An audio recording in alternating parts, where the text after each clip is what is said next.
Bueno, buenos días. Estamos en esta campaña que hemos organizado desde la Asociación Civil Seguridad Ciudadana del 9, en el cual tenemos como objetivo acercar las instituciones al vecino.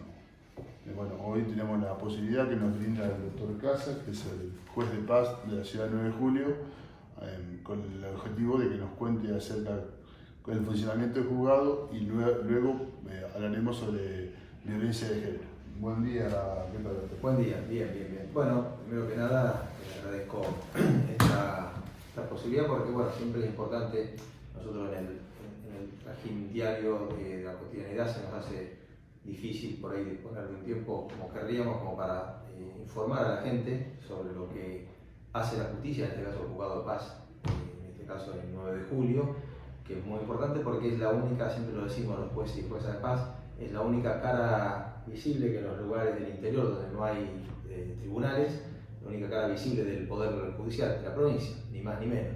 Y además por la diversidad y multiplicidad de materias y de temas que tiene un juzgado de paz, por eso es importante llegar a la comunidad, explicar, dar a conocer en términos lo más sencillos posibles y que no se queden, como decimos también a veces, con la imagen de la justicia que sale en los medios nacionales, que es la justicia federal en determinadas cuestiones, y que es algo mucho más que eso, el servicio de justicia en todo el país, ¿no? Claro.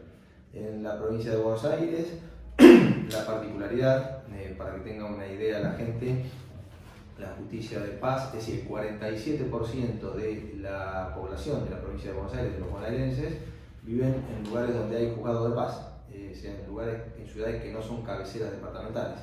¿Qué quiere decir esto? Que el 47% de la población accede para reclamar por sus derechos a los juzgados de paz. De ahí la importancia, la magnitud que tienen los juzgados de paz en la provincia de Buenos Aires. También otra característica es que nosotros decimos somos juzgados multifueros. ¿Qué quiere decir esto para que entienda la gente? Que tenemos muchas materias distintas que atender. Un juzgado penal tiene la materia penal, un juzgado de familia, las materias de familia, juzgado civil y comercial, 2 o 3 materias distintas determinadas. Juzgado de paz tenemos una multiplicidad de juicios, los juicios ejecutivos, las sucesiones, juicios de desalojo, las usurpaciones, las contravenciones, las faltas provinciales y varias de las cuestiones de familia, todo lo que tiene que ver con los divorcios, régimen de comunicación, que era el régimen de visita de antes, cuidado personal, que es la tenencia de los hijos menores de edad, alimentos, juicios de alimentos, y además una particularidad que solo lo tiene la Justicia de Paz en la provincia de Buenos Aires, el Fuero de Paz, que tenemos la oficina de certificaciones, que es una atención directa al público, certificaciones de firma, informaciones sumarias, bueno, todo lo que la gente hace comúnmente ante el juzgado de paz, ese tipo de trámites. Lo hace solamente la Justicia de Paz, ningún otro fuero del Poder Judicial de la provincia tiene esa carga extra de ese tipo de tareas. Y después, por supuesto, también las cuestiones de violencia familiar y de género, que son, lamentablemente, por la cantidad y el cúmulo y la complejidad que tienen, son muy importantes para los juzgados de paz.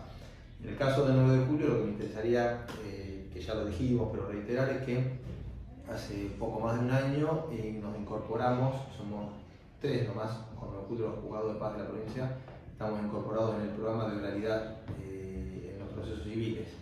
Eso quiere decir que hay un juicio especial para los temas de familia, que son juicios orales, que los toma el juez, las audiencias directamente, se llega a la conciliación, se intenta llegar a la conciliación, y como dato reciente, en el primer año de experiencia, en los juicios de alimentos, tuvimos una tasa de resolución de conflictos en la conciliación al comienzo del casi el 100%, 90 y pico %. O sea que la mayoría de los juicios se arreglan en esa primera instancia, con lo cual significa para las partes, en este caso los papás, no tener que estar sometiéndose a un proceso que genera rispideces, enojos, broncas, desgaste emocional, pero sobre todo para los niños y las niñas y los adolescentes que están en el medio, ¿no?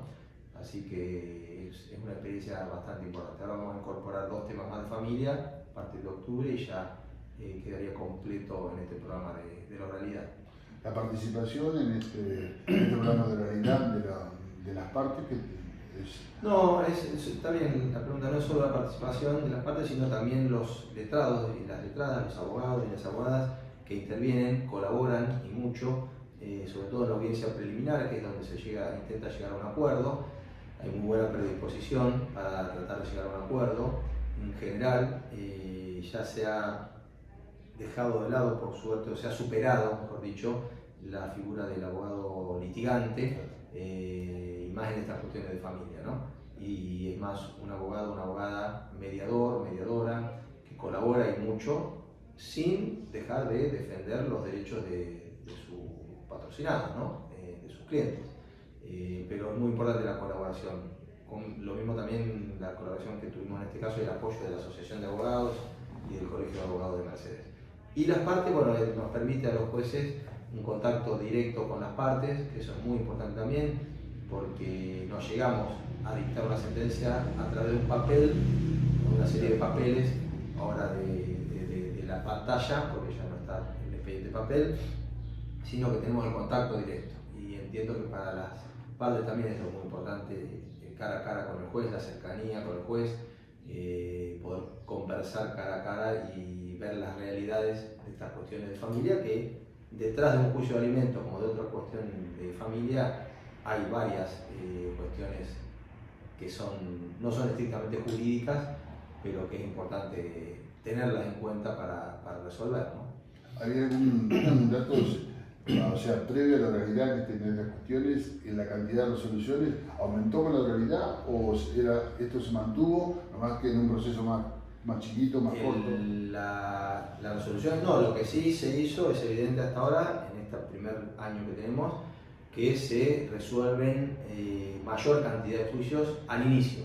Con la audiencia preliminar se fija prácticamente a los 2 meses, mes y medio, 2, de iniciado el juicio. O sea que en 2 meses en esa audiencia se resuelve el 90 y pico % de los juicios. Sí, en comparación con lo que era antes, se achican los tiempos, los plazos, se ha aumentado la tasa de resolución, de conciliación, de acuerdos, y uno supone siempre que en un acuerdo, y es así, ¿no? En un acuerdo tiene más posibilidades de ser cumplido que una sentencia que salga, que dicte el juez, por más fuerza legal que tenga una sentencia. Siempre el acuerdo tiene más posibilidades de ser efectivo, ¿no? De ser cumplido. Claro, porque ahí se involucran las partes. Claro, se habla sobre la realidad, sobre, bueno, justamente la situación de cada uno, los padres, el padre, madre, los abuelos cuando son demandados también. Se llega a resolver otras cuestiones que tienen que ver, por ejemplo, con el régimen de comunicación, padres que plantean que no tienen contacto con los hijos. Se trata de limar esas asperezas que se dan a veces, que son cuestiones más de falta de comunicación entre los progenitores que de la realidad en sí, ¿no? Y después, bueno, hay otros conflictos que ya son más difíciles y requieren de un trabajo más a largo plazo. Doctor, una de las preocupaciones mayores que encontramos cuando hablamos con los distintos actores que tienen que ver con la seguridad, ya sea la policía, la fiscalía, las asociaciones, los vecinos, son el tema de violencia de género. Entonces queríamos preguntarle acerca de las causas que tramitan el juzgado sobre violencia de género. Sí, en realidad el tema de violencia familiar y de género, decimos nosotros, bueno, son 2 leyes distintas, pero la problemática es la misma, la problemática de fondo. Sí, es el tema candente hoy en todos los juzgados de paz de la provincia y juzgados de familia, que son competencias de los juzgados de paz y de familia. Si bien es cierto, y por lo que estamos bregando desde hace un tiempo, también el fuero penal tiene posibilidades de dictar medidas preventivas, pero en general en la mayoría de los casos lo hacemos los juzgados de paz o los juzgados de familia, aunque haya una causa penal de por medio. Sí, en el caso de 9 de julio tenemos un promedio diario de denuncias, depende, ¿no? Pero en cuanto a promedio, 5 o 6 denuncias por día que ingresan. Hay días que alguna menos, pero hay días que más, pero ese es el promedio. Esto ingresa a través la mayoría ingresa a través de Comisaría de la Mujer, las denuncias se hacen en Comisaría de la Mujer. También pueden venir la persona, la víctima, y hacer la denuncia en el juzgado o en alguna otra dependencia. Lo que sucede es que, bueno, Comisaría de la Mujer, como está las 24 horas del día, los 365 días del año, y la gente tiene más identificado a la Comisaría de la Mujer, el ámbito en el que mayor recibe las denuncias, que mayormente recibe las denuncias, es Comisaría de la Mujer. Ellos nos remiten al día siguiente, a primera hora, todas las denuncias.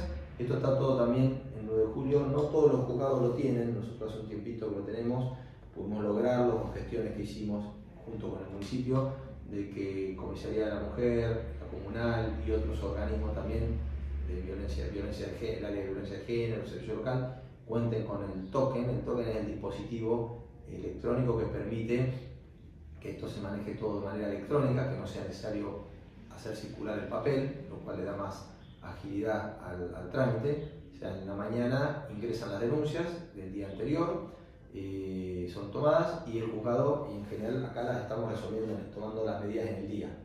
Tenemos 48 horas por ley para tomar medidas, pero en la mayoría de los casos las medidas se toman en el mismo día. Esto hace que haya celeridad. Por supuesto son medidas cautelares las que se toman, a veces por ahí, sobre todo el denunciado, después cuando es escuchado, no entiende por qué, con qué prueba, con qué elemento de prueba. Bueno, la denuncia, vuelvo a repetir, la toma Comisaría de la Mujer y hay una primera entrevista con el equipo interdisciplinario de Comisaría de la Mujer. Ese equipo, que es por lo general en el día o al día siguiente, ese equipo hace una evaluación de riesgo. Una valoración del riesgo y nos mandan ese informe también.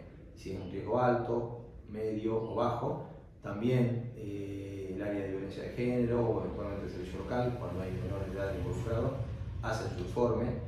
Y hay mucho trabajo en esto, decimos nosotros, trabajo artesanal. El trabajo artesanal es en la mañana, las chicas del equipo, bueno, el juzgado cuenta con un equipo interdisciplinario, integrado por un asistente social, una psicóloga y en este momento una abogada. Trabajan mucho en esto de levantar el teléfono, comunicarse o a través de, durante la mañana sobre los casos que se presentan como más complejos, interactuar con estos organismos, con la ayudantía fiscal, con las fiscalías, las UFI de Mercedes, pedir, digamos, acá se maneja mucho en el marco en esta materia del informalismo, que no es la informalidad. El informalismo es flexibilizar las formas y decir, bueno, no mandar un oficio a tal lugar y esperar la respuesta, sino yo mismo agarro el teléfono más de una vez, me comunico con la fiscalía o con la ayudante fiscal o con comisaría y coordinamos de esa manera. Hay mucho trabajo que no se ve, pero que da resultados de parte del equipo y del juzgado en ese sentido, en estos temas. Y bueno, no se puede demorar y hay que tomar medidas. Después también lo que es cierto que en estos temas de violencia familiar y de género, los juzgados de paz y de familia también trabajamos, tenemos que estar pendientes los 365 días del año, las 24 horas del día. ¿Cómo sería la forma? Bueno, con el celular institucional de guardia con el que cuenta el juzgado. Eso suele pasar, hemos coordinado ya, hablado, protocolizado con Comisaría de la Mujer, que cuando entra fuera del horario o un fin de semana alguna denuncia que ellos consideren que es grave, que necesita medidas urgentes, ellos se comunican automáticamente conmigo, me pasan por el celular la denuncia, yo lo evalúo y en el momento saco a través del dispositivo del celular una medida de urgencia, que después ser ratificada el primer día hábil esa medida, pero ya en el momento se saca la medida, me dicen, bueno, necesitamos un perímetro sí o sí en este caso. Se lo saco, lo mando, lo tenemos protocolizado, se lo acordamos con Comisaría de la Mujer, tenemos en el celular cargado un modelo de la resolución, la reciben vía WhatsApp, la imprimen, le notifican a la persona y disponen las medidas de protección. En los casos urgentes de fin de semana o feriados también, ¿no? Puede pasar. Entonces, digamos, no hace falta que la víctima, una vez que realiza la denuncia en la Comisaría de la Mujer, en la comisaría en la comunal, digamos, o cualquier estación comunal, cualquier estación policial, realiza la denuncia, no hace falta una ratificación después acá en el juzgado. No, nosotros nos viene ya vuelvo a repetir, por correo electrónico o por mail en la mañana, todas las denuncias cargadas ya, firmadas, el acta por la denunciante, Y a veces sí pasa que se necesita tomar contacto con la mujer y el equipo dispone. Si lo necesita tomar un contacto urgente, lo hace telefónicamente o se la convoca para el día siguiente o para algunos días posteriores, pero la medida sale.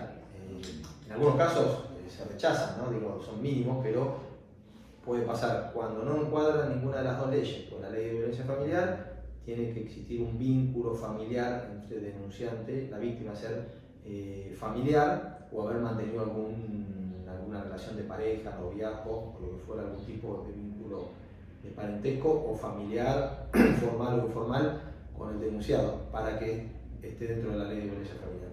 Si no, puede entrar en la ley de violencia de género, que ahí sí la víctima tiene que ser la mujer, es víctima mujer, también puede entrar por ese lado. A veces pasa que no se da esta situación y que se trata de alguna otra cuestión, cuestiones entre vecinos o lo que fuera, y en algunos casos o no consideramos, o yo no considero por los elementos que tenemos, que haya que tomar alguna medida y no se toma, pero son mínimos los casos en los que no se toman medidas. Doctor, ¿hace falta la asistencia letrada para hacer la denuncia? No, para nada. Y después, durante la sustanciación del proceso, para aquellas personas que piden recursos, como... Bueno, ahí lo que hay es, en principio, esta primera puerta de ingreso de las denuncias que es Comisaría de la Mujer, que es muy importante, tiene ya un equipo que está integrado también por una psicóloga, una asistente social y una abogada. Ellas también hacen un primer asesoramiento en ese sentido, pero no se necesita asesoramiento jurídico para dictar la medida. En las medidas causales se le ofrece tanto a la denunciante como al denunciado, se le hace saber en un punto que para el caso de necesitar asistencia jurídica y no contar con recursos para contratar a un abogado, porque el denunciado también tiene derecho a la defensa, ¿no?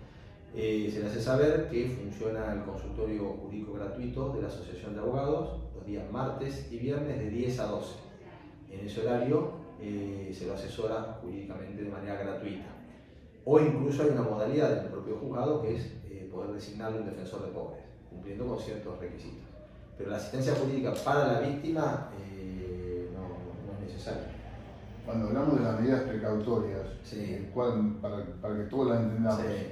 ¿a qué nos referimos? Claro. Las medidas más usadas son, bueno, digamos, la medida más grave, si quiero, más estrictas, es el perímetro, se conoce como perímetro de exclusión, es decir, que la persona no pueda acercarse a determinada cantidad de distancia, o ahora no le pusimos distancia, directamente que no pueda acercarse a la persona durante un lapso de tiempo, que lo evaluamos, puede ser 60 hasta 90 días y más también, según la gravedad del hecho.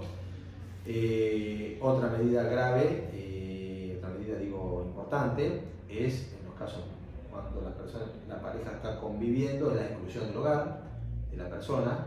Entonces en ese caso ordenamos la exclusión del denunciado, se lo excluya para que, por lo general se da una situación de violencia en la que la víctima tuvo que irse a las apuradas a otro lado, a la casa de una amiga, por esa noche, por ese día, y al día siguiente ordeno yo la exclusión. El hombre es excluido de la casa, y más cuando hay menores, ¿no? Y la mujer vuelve, se dicta esa medida, la prohibición de acercamiento y también el botón antipánico cuando piden algún dispositivo a través de la municipalidad, se le provee un botón antipánico, un rondín policial con la mayor frecuencia posible, y la medida de menor que va acompañada siempre de la otra, pero a veces saca como medida propia, autónoma, que es el cese de perturbación, le llamamos. Cese de perturbación, pues explicamos a la gente, es que el denunciado no puede molestar ni a través de las redes sociales, ni por WhatsApp, ni por teléfono celular, comunicarse con la víctima. No puede molestarla de ninguna manera, tener ningún tipo de comunicación. Estas medidas son, como decimos siempre, cautelares, tienen un plazo y pueden ser modificadas o prorrogadas en cualquier momento. Y en el caso de la víctima, más allá del juzgado, sino en este equipo internacional que está entre el municipio, la fiscalía, la policía comunal, ¿hay un seguimiento hacia el tratamiento psicológico? ¿Hay algún acompañamiento?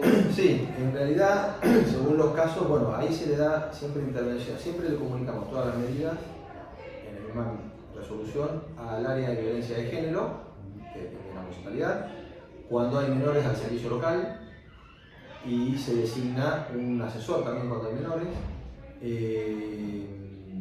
Y después el seguimiento, estos organismos mismos lo van haciendo, nos van pidiendo muchas veces renovación de medidas cuando consideran que se mantiene la situación de riesgo, o en algunos casos el propio equipo dice, bueno, en este caso habría que volver a contactarse con la persona, citarla.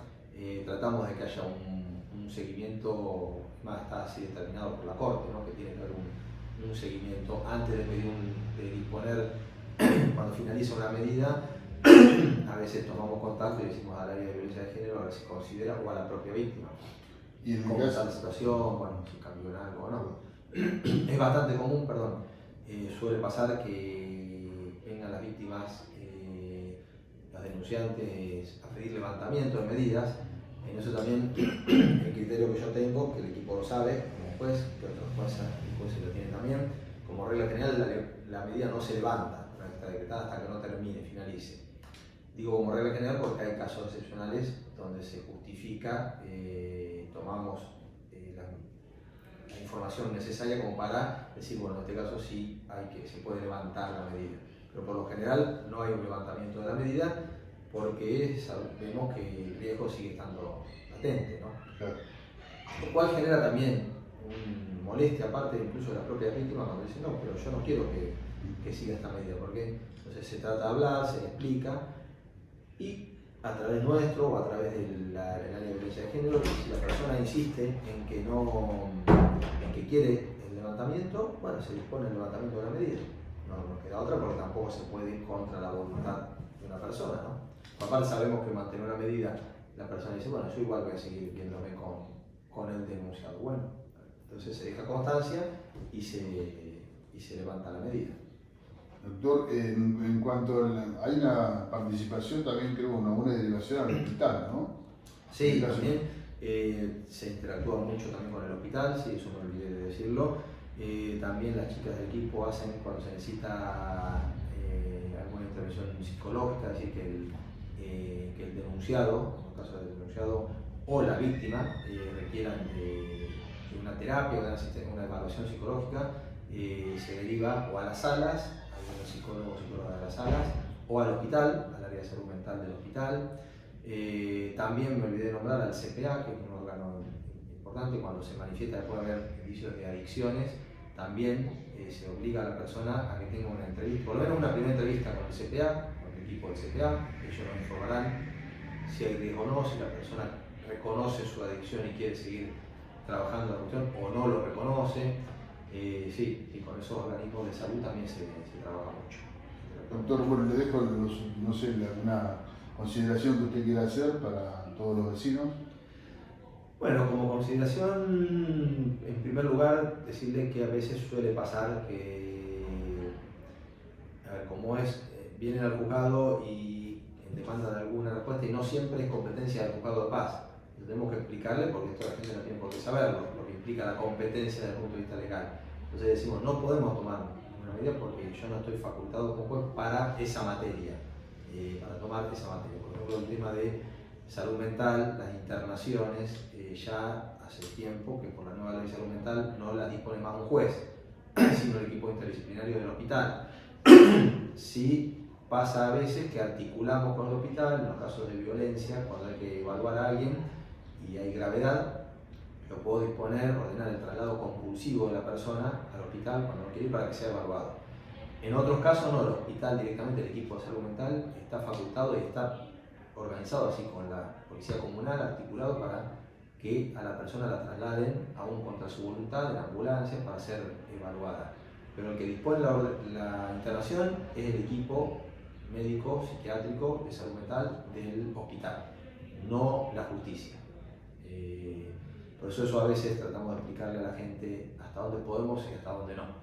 Y después, bueno, en general esto que les decía, de la importancia de la justicia de paz, que tenemos un trabajo, todo el personal del juzgado trabaja permanentemente con la mejor buena voluntad y tratamos de prestar el mejor servicio de justicia que se pueda.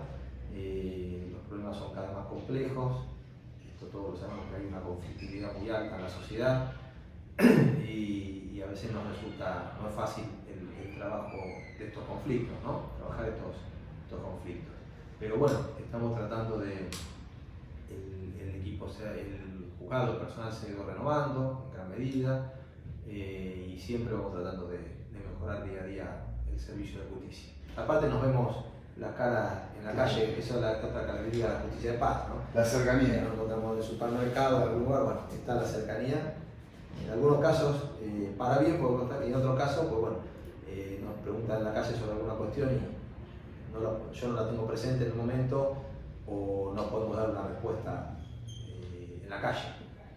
Bueno, desde la asociación le agradecemos su tiempo y la gentileza de habernos dado este espacio para poderlo escuchar. No, al contrario, les vuelvo a agradecer a ustedes porque la verdad que esto que hacen es muy importante que se difundan estas cosas y que haya una asociación que se dedique a este tipo de actividades, ¿no? Pues todo ayuda en un momento tan difícil y complejo como el que está viviendo el mundo en definitiva, no solo nuestro país. Muchas gracias. No, gracias a ustedes.